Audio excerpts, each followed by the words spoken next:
Welcome to this video, round 2 coverage for TAL Memorial 2013. And let's get right to the games. And starting with Kayakin against Carlsen. Unfortunately, I'll be honest with you, this wasn't very exciting. Yeah, we got the dreaded Berlin variation of the Ruy Lopez. It's a bit of a spoiled sport line, really. The problem is that probably the only way, the principled way for white is the Berlin Wall endgame, and this is almost played out to death. So they mostly play this.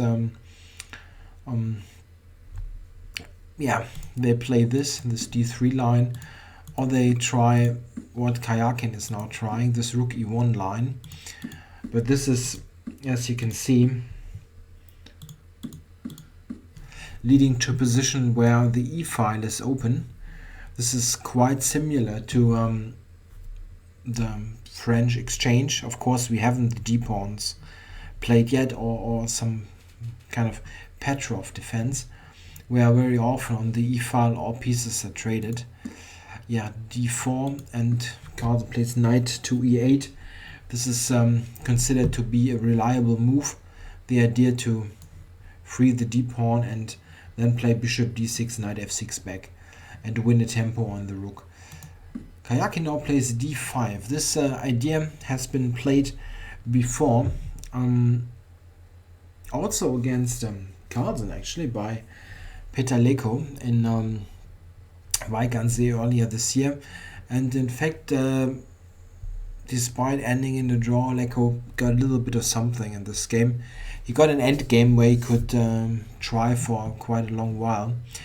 In this game, it's a bit different. We have a couple of normal developing moves, and we see that black has got both bishops on a decent squares. He's ready to play knight f6, and in general, any advantage for white is certainly pretty small. He initiated this exchange now, and knight f6 and knight a4. This is what white can try to play for, getting this bishop for the knight, and then try to prove that your bishop on c1, and this is potentially going on the long diagonal, like b3, bishop b2. This bishop is a better piece than the knight. This is certainly the case, but is it enough to win a game? Let's see what happened. Check. Attacking the knight, so actually provoking the capture. And here, after c4, rook e8, it's very difficult. White cannot avoid the trades, really. Check. And so we got rooks off. Yeah, and now Carlsen set up a very sturdy defensive position. He brought the knight to d6. It's almost a typical blockading post, like classical Nimzowitsch material. It's not a blockade in the sense that this is not a passed pawn because there's a pawn on c7, but it's a typical way to place your knight to always attack a pawn. And white still retains a symbolic advantage. The bishop is still the better piece probably, but what can you do here? It's completely symmetrical, this pawn structure, and white has really no way forward after a couple of more moves.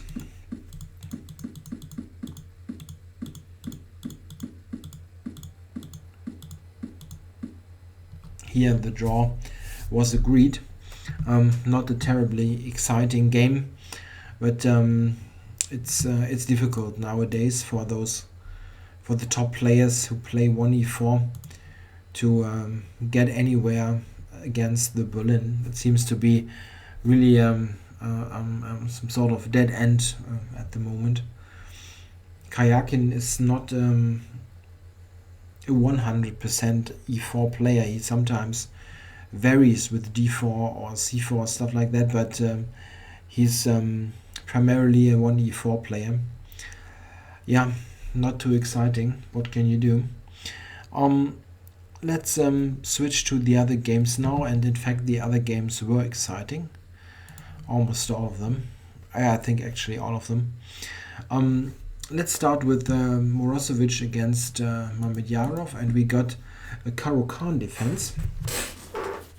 The Caruana is really a really popular opening nowadays on the top level, and it also pretty much has a reputation of being a good weapon to play it for any kind of occasion. Even if you want to win as black, why not go for the Caruana? It had a pretty dry and somewhat less exciting reputation maybe 20 years ago when Karpov was playing this a lot, but nowadays lots of variations are really sharp and interesting. Okay, Moro plays the advance, he usually does that, and we got the so-called short system with bishop e2 and white just developing slowly, but slowly doesn't mean badly. Here in this position Mamedyarov actually plays a move that makes a slightly risky impression, to be honest. He played the instant c5. This is of course possible, not bad. Quite often instead black plays prophylactic moves like bishop to h7, and this actually does make a lot of sense. The bishop is simply better placed on h7, and you are not getting hit by a move like knight to d4 or knight to h4. Knight to d4 we see after c5, d5, there's knight d4 ideas. And maybe this is a better version of the game where white now will play move. I'm not sure what, can only speculate. Let's say rook e1. It's probably not the best move. And then black can think about playing c5 again, or first play a move like this and then play c5. What I'm getting at is this instant c5 proved to be somewhat risky. White took. After this recapture, can also look at knight c6 by the way, there's knight d4, and this is really a bit of an annoying move. You cannot really allow the capture. There's also bishop b5 in the mix. So the bishop moved, and it's normal. And now knight to b3, and here black already needs to be very, very cautious in order not to get blown away quickly. What he played seems to be a serious mistake, but this is not so easy to see at all. He took on b3. He didn't take on b3. I'm sorry. I skipped a move. I'm sorry. Knight c6. Okay. Bishop e3. And now we get to the point. I'm sorry. Here he took on b3, and this really seems to be very risky. Let's see what happens. He took on b3, and Morozevich here recaptured. And the problem is that there are various ways now to increase the pressure by white. If black now just goes for a normal developing move like bishop e7 for example, there's this move. This is a problem. c6 hangs now, and if black covers that, there's the very interesting move queen g4. And what is black supposed to do now? Just threatening g7, and black has a really hard time to cover that. The big problem is the normal looking move bishop g6 is smashed by knight e6, and black is completely toast now. Check. This kind of stuff. So this is a very strong threat. Bishop b5, queen g4. Black is really in trouble here. What he did is he grabbed the pawn. This move actually seems to almost lose the game, but I'm not sure what black should do. Maybe I think the computer actually gives this line as the best, giving up a pawn here, or first here, sorry, or maybe this one. It doesn't really matter, to give up a pawn in this fashion, and giving white a substantial edge but not a direct win. in the game he took on e5, which is really risky. I mean, not risky. It's probably just losing the game, but this is isn't something that you can calculate. Yeah, okay. Bishop b5 check is the very logical response and played by Moro. Knight d7 now, and in fact here he probably miscalculated something, because here white has a move that really wins the game. Black is defenseless. What he played is excellent for white as well, but it's not instantly winning. It seems that the move queen g4 again is basically winning the game. Black has this threat to worry about, and there's basically no way to prevent it. I mean, let's say you can prevent this one, but then there are other ideas. You can cover this pawn with queen e7, but this is just answered by rook e1, and the idea is just bishop f4 and knight e6, and black is helpless. He cannot do anything to defend this. The relatively best move is bishop to g8, and this really looks sick. Yeah, that's a very famous game by David Bronstein, where he played bishop g8 in a Caro-Kann, and actually at the end got a good position. But okay, this is not this position. Here white's attack is enormous. A possible line is c4 here, and it seems to be that black has no way to defend this. One idea is that after this, let's say this, white just wins by sacrificing a piece. Black is simply not playing with all those pieces, and there's rook here coming, and it's a disaster. The computer is climbing on +7 or something, so it's probably very close to a checkmate. Yeah, queen g4 was very strong. What he played is good as well, but it doesn't seem to win outright. Morozevich played queen to h5, which is threatening the same move because of the pin. But here it seems that black can admittedly barely hang on to continue the game. Bishop g6 and queen e5. He probably saw exactly that, and saw that this queen move here is very tricky to meet. But black has exactly one move, and this defense played queen to b8.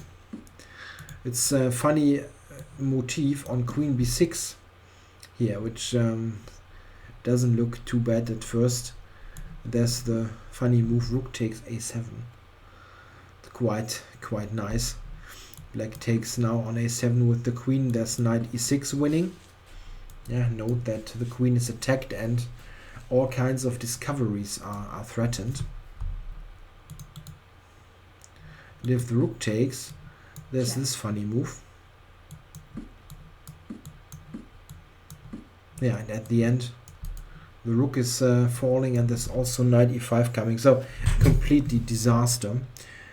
But okay, instead of queen b6 there is queen b8, and this really keeps the game going. It's not winning anymore.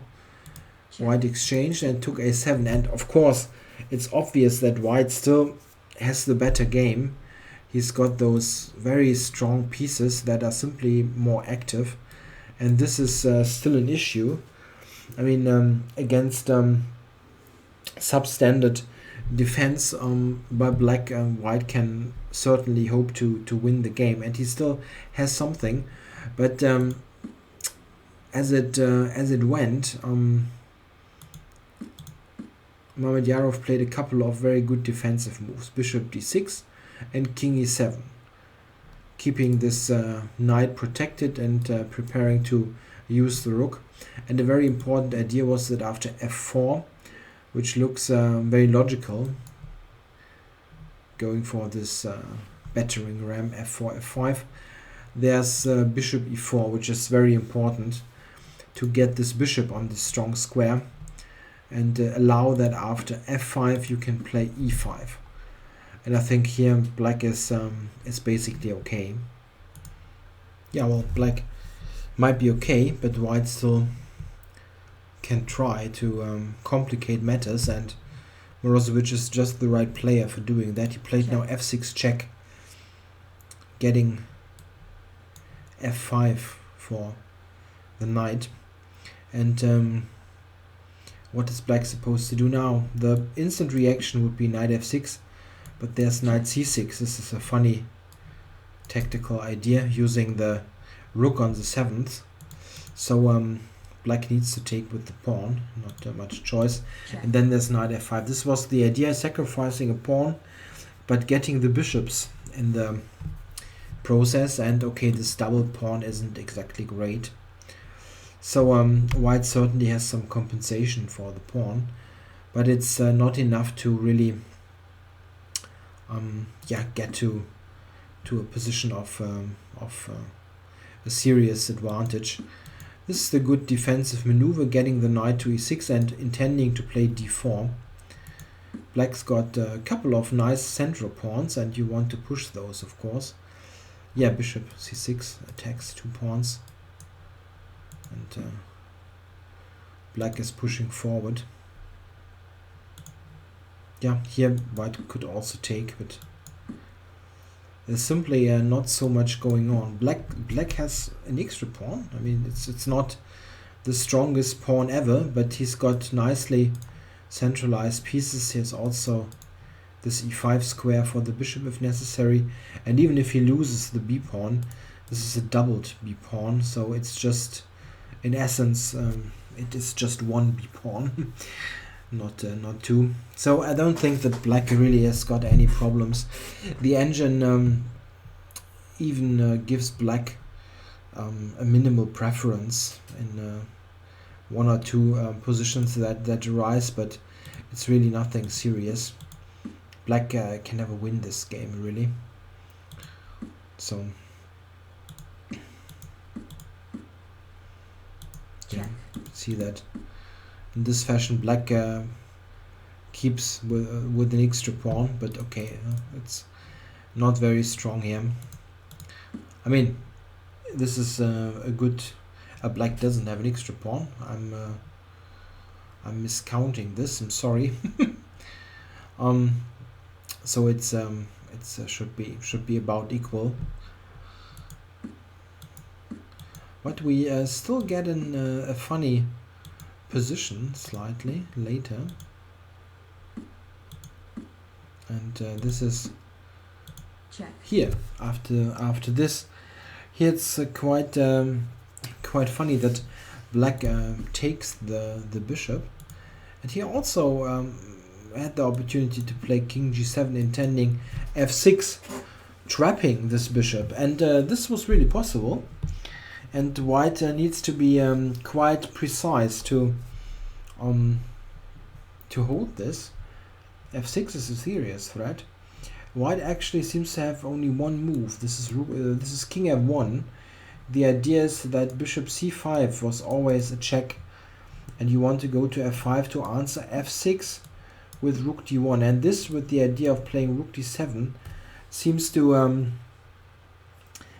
be good enough for a draw at the end, but it's shaky. Black should try that. It seems that the best try after king f1 is knight to c5. This keeps this idea in the position, but attacks the bishop first, and something like bishop to c6, f6, rook to d1, bishop to e7, and then taking and b7. Seems to be sufficient for a very narrow, but for a draw.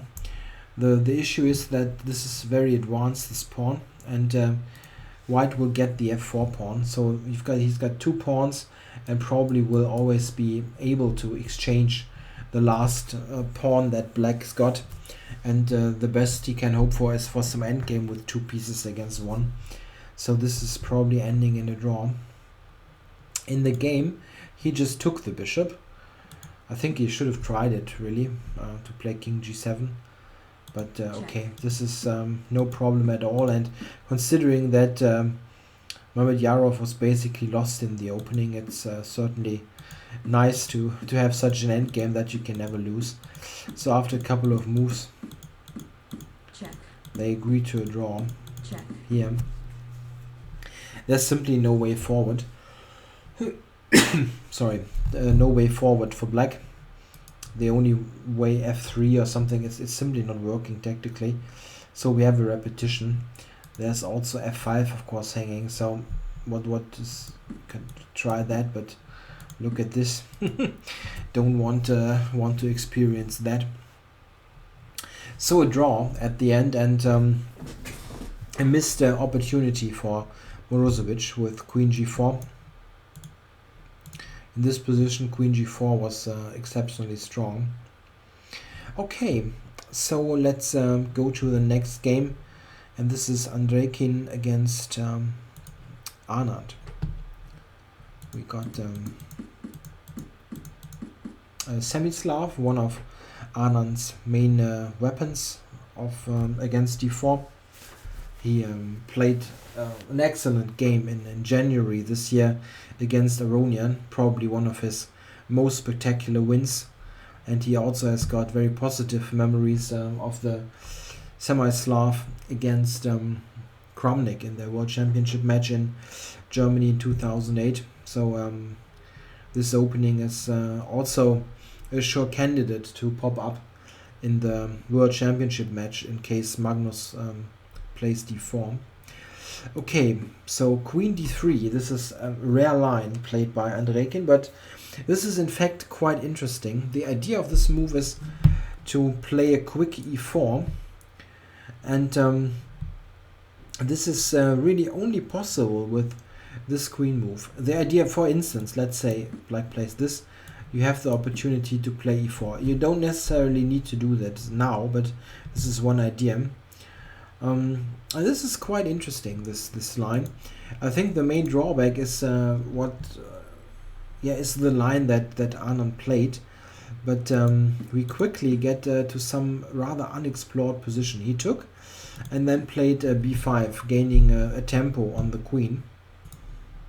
Yeah, black's idea is to win this tempo, and then use those tempi to develop on the queen side. So queen needs to retreat, of course, and now bishop b7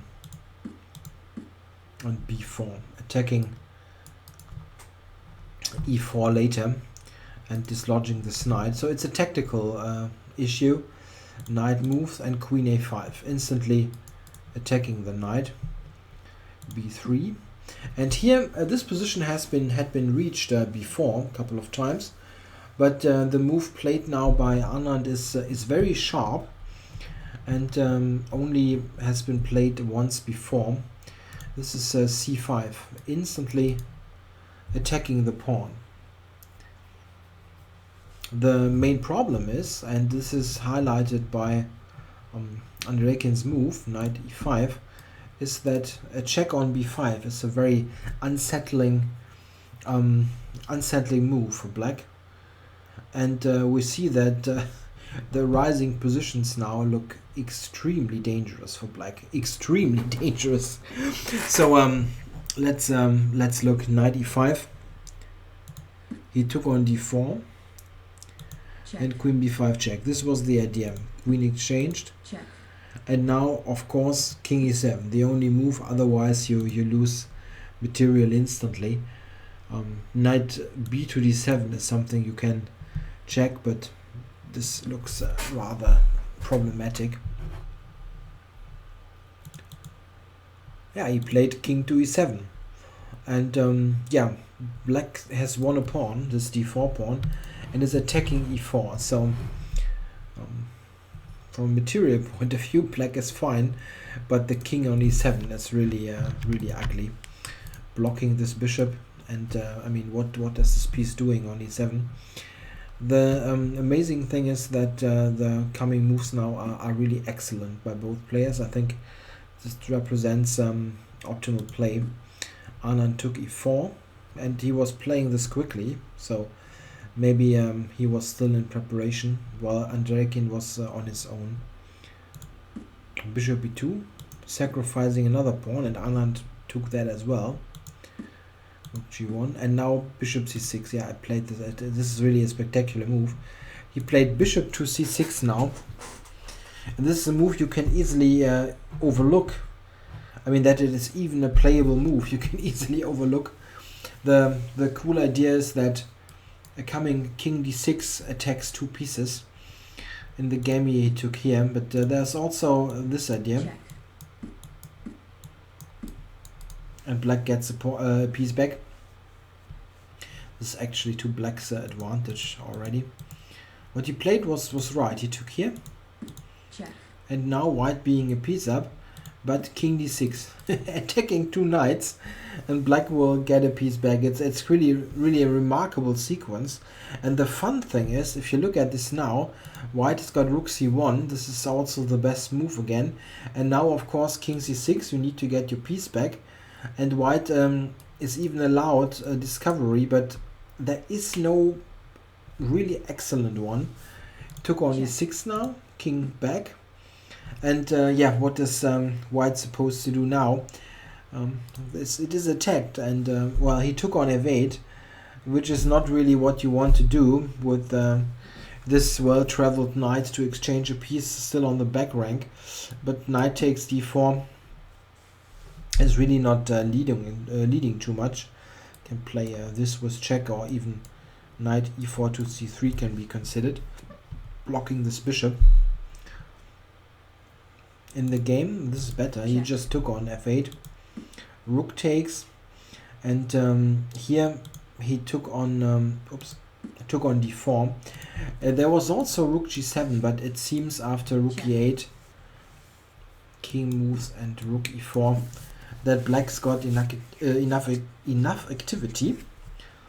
It's covering this for the moment and intends to get counterplay against the weak pawns. Should be about equal. He took on d4. This is also good. And now I think Anand is playing the only imprecise move of the game. They both played excellent game, I think. Played rook a to c8. Rook e8 seems to be better. Rook c8 has a slight drawback, but Andreikin with little time on the clock didn't exploit it. He just took on c8, but it seems that instead rook d1 was the more interesting move, intending this move, and after king move, let's say here, there's rook g7. It's not the end of the world for black, but it's maybe you should go to e6 actually. Maybe slightly better in comparison. Yeah, something like this is probably better. A rook endgame black should really hold. There are various rook endgames now being with a pawn down. Something like this. Rook to here. Check. And this, for example. But black needs to be active here. You cannot play rook a8 or something, but you need to be active. King, or maybe rook g2 h2. White is better, no question, but black has got chances due to the active king. Something like this probably would have happened if he had played rook to d1 and not exchange. After the exchange, it really is a draw. After a couple of moves, we get a pawn endgame, and black is just too active. There's also a5, a4. We see this in the game also coming. Check. Yeah, and now we have a very elementary endgame where you have zero chances of scoring a win. Even without the f-pawn, it's a draw. Okay, interesting game. I think they played, if you look at it with the computer, you see that they didn't make any substantial mistakes, so very good game. Okay, let's turn to Caruana against Gelfand. And to be honest, I have a serious problem with this game.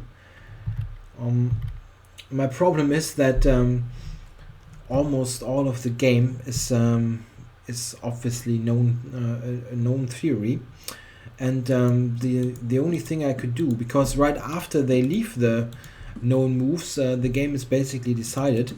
What I could do is to invest a couple of hours and make a theoretical overview of this line, but I simply don't have the time, so I try to present that roughly, this opening phase.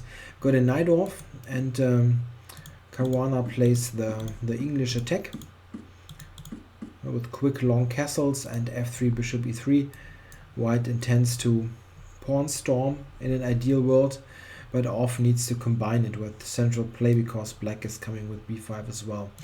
We get this line where the funny point is that black can answer g5 with b4, and after knight e2, knight e8, there's the move f4.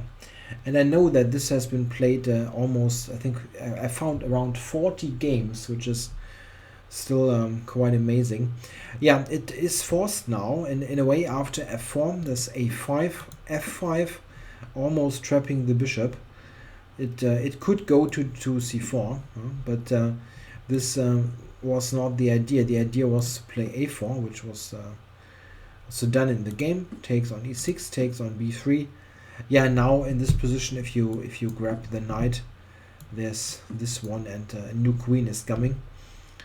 So it's not possible. White just recaptured on b3, and black took on e6. All this has been played, and more than once actually. Bishop h3, rook takes on a2, bishop e6 check. In my mind, this is really some crazy chess, but it has been played a couple of times before, and in fact it seems to be around equal. The only problem is, well, now I'm realizing the time spent. Caruana was blitzing all this, so he was following preparation, but what the heck is he doing? A couple of moves. Okay, so let's see what happened. The bishop hangs, so moved it away. Queen to a8. This is looking at this pawn and making this rook mobile. Rook f1. Took it. Check. Gave the check and exchanged. Really, this has been played before. It's all known. And d5. Even this has been known. And look at Caruana's clock. He has more time here than he had at the beginning of the game. So he deliberately went for this position, it seems. And now he played the move h4. Yeah, he spent 9 minutes on that. But the curious thing is, if you go for this and now play h4, after d4, that's what Gelfand played, black is already substantially better. And it's not exactly difficult to spot. I mean, what is White doing in this position? I really don't understand the game because black's got a pass pawn now. Okay, this is not directly promoting or anything, but it is a pass pawn, a protected one. Black's got ideas with knight e6 to f4, attacking e4 with knight c5, all kinds of stuff. And what is White's play here? I mean, if you give it to an engine, it instantly gives black a substantial advantage after d4, like more than half a pawn. So this is simply a terrible kind of, I don't know, maybe he screwed up move orders or something in the opening, but this is just terrible. Reproducing some previous game, and then you're worse. Instead of this h4, it seems that White should take, and this is probably about equal. Without, I don't really want to go into a detailed analysis of this, but it seems to be still okay. But after this d4, White is really in big trouble. Bishop g1 and knight e6. We already see that this is coming. This is coming. There are tons of ideas for black, but what is White doing? He's got a silly bishop here and no attack whatsoever.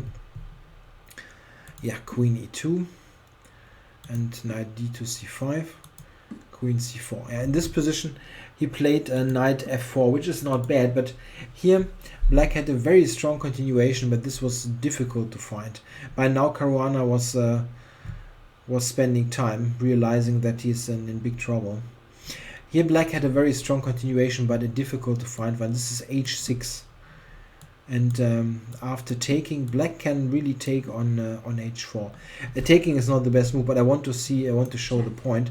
The point is that this is actually playable. Check. Because of course this here Check. is a disaster.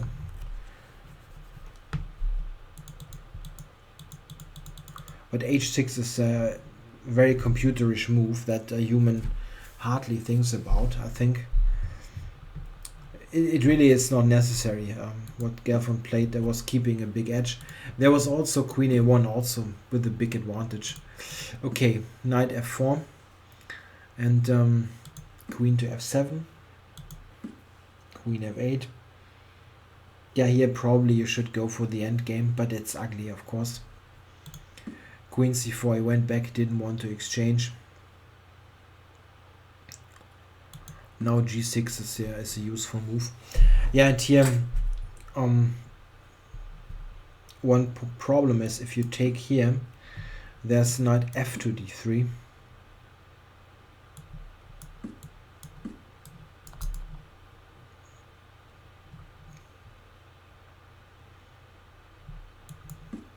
Check. Yeah, white's king position is really ugly. Something like this is a possible line. Check.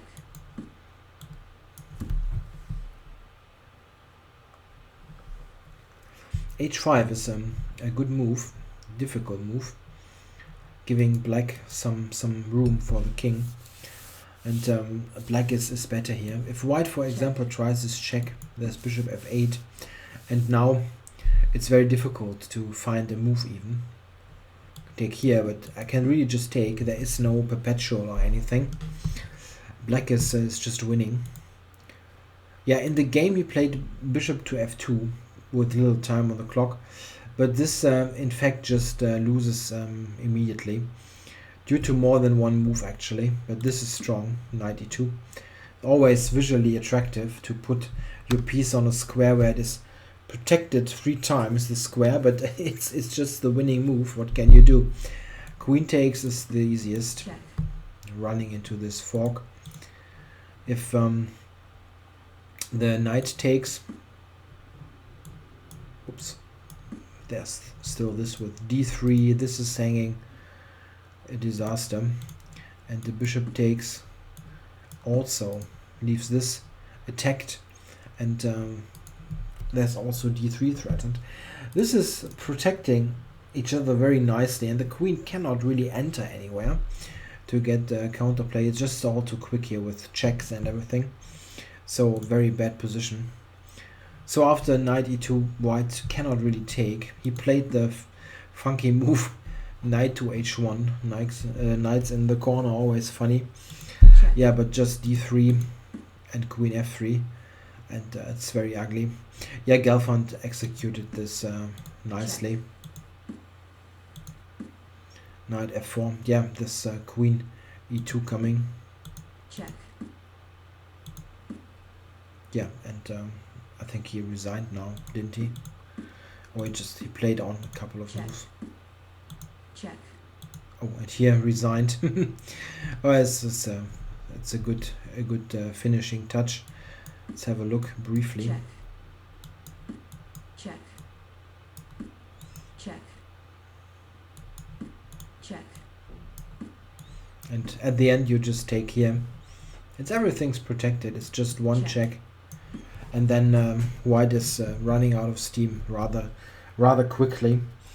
So a completely disastrous opening result by Caruana. I have no idea what the idea was. Maybe he was intending to play something before and forgot it, or I don't know. I was really shocked to see that all this happened before, and then this rather bad move h4 is the novelty. No idea what happened there, but a very nice win by Gelfand. I mean, it's not his problem if the opponent plays yeah, some inferior novelty. So nice win by the current runner-up of the last World Championship match. So this leaves one game, Kramnik Nakamura. Those games are always fun, I think. Kramnik Nakamura. It's a bit of a clash of conflicting styles, where Nakamura very often goes for this rather wild and hard to judge complications, and Kramnik is yeah, usually Mr. Solid, playing very sophisticated and sometimes technical chess. Yeah, let's see what happened in this game. Also note that both players lost in the first round. Nakamura with white, this rather awful game against Mamedyarov, where he got wiped out quickly, and Kramnik lost this endgame against Carlsen. So they both certainly don't really want to lose. I mean, you rarely want to, but this is not a great position to lose, to start with 0 points out of 2 games. Yeah, we get King's Indian, Fianchetto. I'm not sure that Nakamura has played this before. Both players don't have much experience here, I think, with the position. Yeah, Kramnik played b3, which is a rare move. It's maybe designed to prevent some concrete lines. The normal move actually is e4 or h3, yeah, but e4, this allows some sharper lines here with a6, for example. And maybe he wanted to just twist moves or twist move orders a bit. Rook e8 played, e4, c6. Yeah, looks like a very normal position from the Fianchetto King's Indian. And here Kramnik played an exceptionally rare move, surprisingly. He is really one of the most creative players nowadays in the opening, presenting all kinds of lesser known and not so explored moves. He played bishop e3. The normal theoretical move would be h3. This is just a typical preparation move for this, and in fact this is a line where black has scored terribly, but this is the case for this general kind of line. The classical Fianchetto with c6, d6, knight, bd7 has pretty dreadful results in the past of let's say last 10-20 years. The only player who scored decently was this really Kasparov. Everything else just everybody else really had big problems. Okay, but bishop e3 is Kramnik's move. The interesting thing is that here, after this attack, there's also this threat. This is why h3 is such a common move. Here white played f3. So it's a different idea, simply protecting the center with f3, and white enjoyed this kind of Maroczy bind. An important feature of the position is if black wants to play d5, or not wants to play, he certainly wants to, but if he actually does, then there's this neat little trick with white winning an important pawn. Okay, this didn't happen. Queen e7 was played. Rook e1, a5, queen c2. Let's just put this back.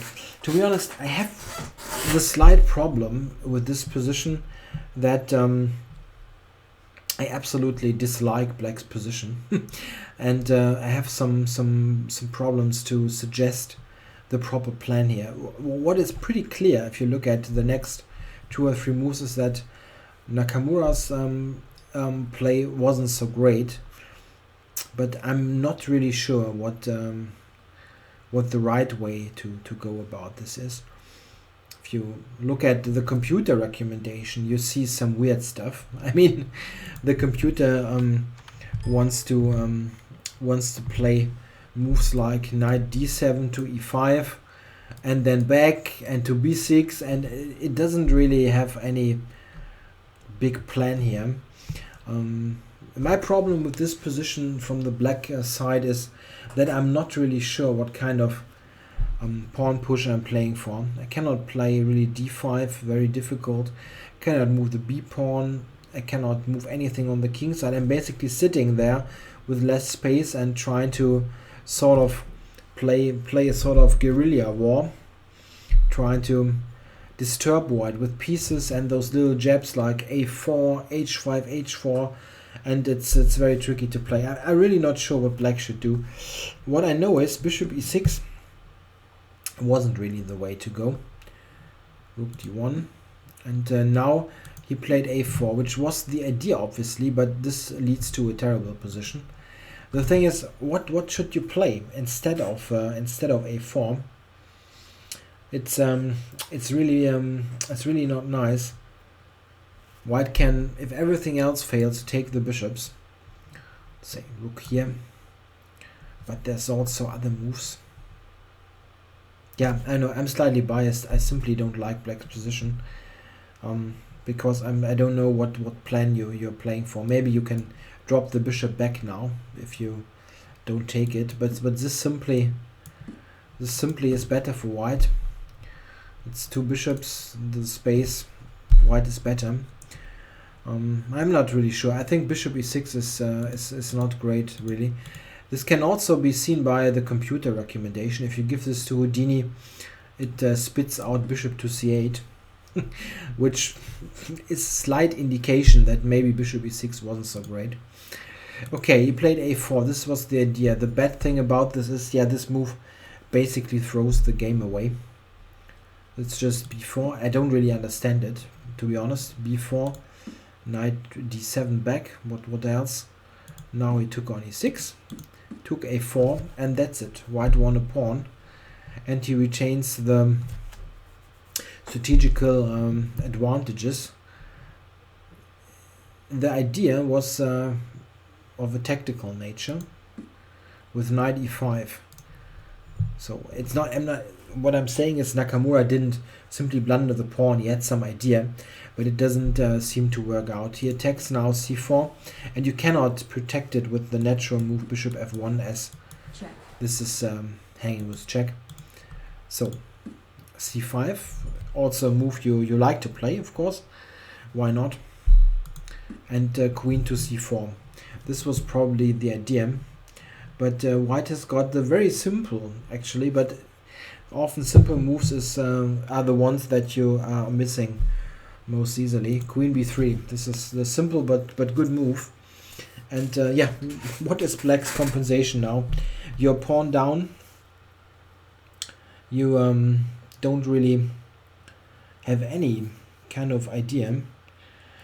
What he played is he took on c5, and in this position now I think Kramnik could have won instantly, or let's say instantly is a bit unfair. I mean, winning tactically, it's I understand why he didn't play it, but f4 is a move he certainly calculated, no doubt about that. But maybe he thought the way he played was actually easier, but it doesn't really seem to be the case. Here black's relatively best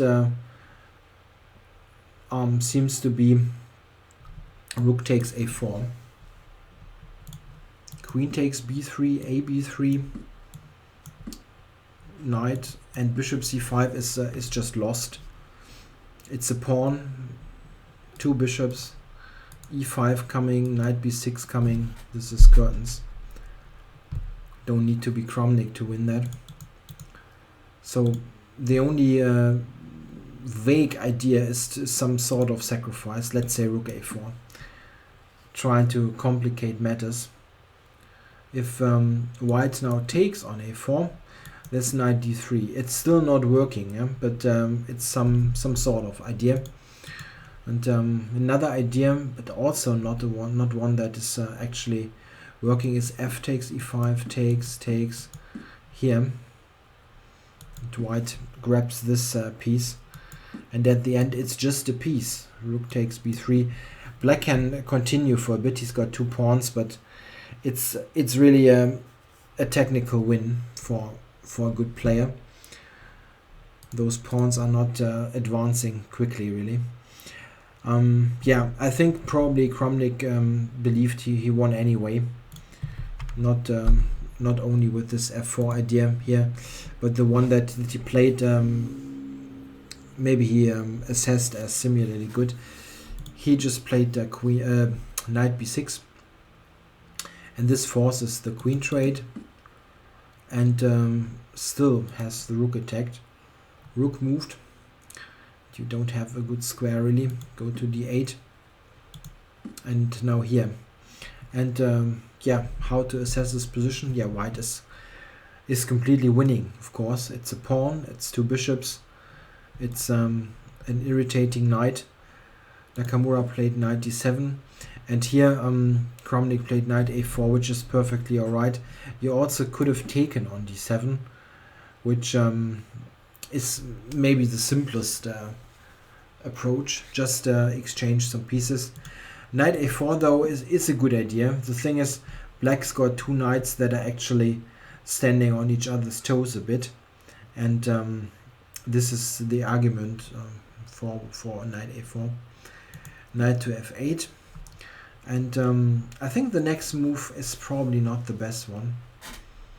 It seems that maybe king f1 e2 is better, but rook d6, it looks normal using this square, but knight e6, bishop f8 is rather natural and not so easy to counter. Knight e6 was played, rook d1 and rook to a8. Yeah, and in this position it is already not so easy. It is not so easy.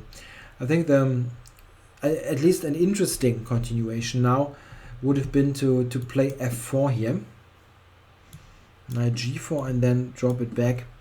The idea is to play bishop f8, e5, and this is a rather strong exchange sack, of course. Not difficult, but it's strong. If black takes d6, you recapture, and you can actually think about which was the best one. This is probably better, and you get a very strong pass pawn. You've got the bishops, which are both excellent, and those knights here. This can be pushed back. Then bishop e3, bishop b6. White is still better here. Kramnik probably did some miscalculation in the game continuation. He certainly saw that this is a good line. He played h3, preparing f4, yeah, trying to cut this knight. But now Nakamura has got this trick, and he's not the kind of player who overlooks those funny little tricks. And after this, it's already a bit tricky. Took. Oh, there's all kinds of stuff hanging. So white needs to take rook a4, and now bishop f8 to c5. And black is in the game again. It's quite remarkable. He really returned from the dead here. Rook d7 and covering b7, bishop f8. Black is intending to get the pawn. And then there would be material equality all of a sudden. Yeah, here we go. Yeah, now the question is what to do with this bishop. White cannot really exchange. This is quite obviously bad because it gives black this very strong knight on c5 and this attack against e4.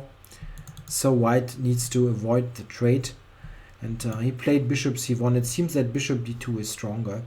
Bishop c1 leads to some trouble now. Maybe even trouble that white cannot really resolve. The problem is that this bishop is really not very well placed. Got rook a8, and now there's rook a1 coming and rook a2 coming, and it's already very tricky. if white plays a slow move, yeah, let's say h4, it's also simply this pawn is hanging. Yeah, well, Kramnik, with the clock ticking down, as it very often happens, tries to play in the most aggressive fashion, and he played f5, attacking the knight. It's probably also not too bad, but it's not really working out at the end. Knight f8, rook back, it was attacked, and now Nakamura simply took the pawn, and yeah, he's now a pawn up. And where exactly is white's great compensation? The problem is you're playing with this really silly looking bishop. The knight is controlling important squares. This is a very strong piece, and yeah, well, this is rather strong. Around here it is probably already too late to suggest anything for Kramnik. This bishop c1 move is bad, and of course he allowed this trick, which really turned the game, and yeah, it turned it on its head. Yeah. Okay, bishop h6, and Nakamura now is playing this very accurately, pushing the pawns. And white really doesn't have any big counterplay. It's a bad thing. He really tried hard, but now this knight helps in the defense. And okay, there's an attack on f7, but winning a little tempo. And now just push the pawn. The pawn on f7 is not important anymore. White took it anyway, and then rook to b8. Black also could have taken on e5, was also strong. But rook b8 is fairly logical, pushing the pawn or supporting this pawn. Bishop back, and rook c3, it was hanging. And now black just promotes. It's quite funny, he allowed this and played on for for a couple of moves with the queen down, but we quickly got check. This material transformation, and now black is a piece up. And I think Kramnik, probably being very disappointed, played on a couple of moves, but check. I'm not quite sure how long he played on. Here he actually here he resigned, really. Yeah, well, this is what ICC says here. It's quite weird here. Of course, I mean, this is of course winning, no question, but it's a bit uncommon to resign after you have just moved. Yeah, a very tough loss for Kramnik, of course. I mean, this is the kind of game where you really don't understand probably what's going on at first, because, well, it's easily recognizable that white is winning here, and it's still tricky, obviously. Need to be played precisely, and he simply didn't play this move, this sharpest move that probably wins this instantly. And in the game, of course, this, I mean, you actually would expect that Kramnik wins this in his sleep, but he somehow managed to even bring this to a position where you can lose, and actually he did lose. A very bad start, of course, for Kramnik in this tournament, losing 2 games, the first 2 games. Probably he never ever lost the first 2 games in the tournament. Cannot really imagine how this should have happened. Probably in some, I don't know, under 12 regional championship or so. Maybe it never happened to him. Okay, so after 2 rounds we have Kramnik with no points, 0 points, and Nakamura on 50% again. The tournament leaders are Gelfand, Carlsen, and who won in the first round? Gelfand, Carlsen, and Mamedyarov, of course. He won this attacking game against Nakamura. Hope I didn't forget something. Alright, I hope you enjoyed this coverage of round 2. I'll be back with the next round tomorrow. Thanks for watching.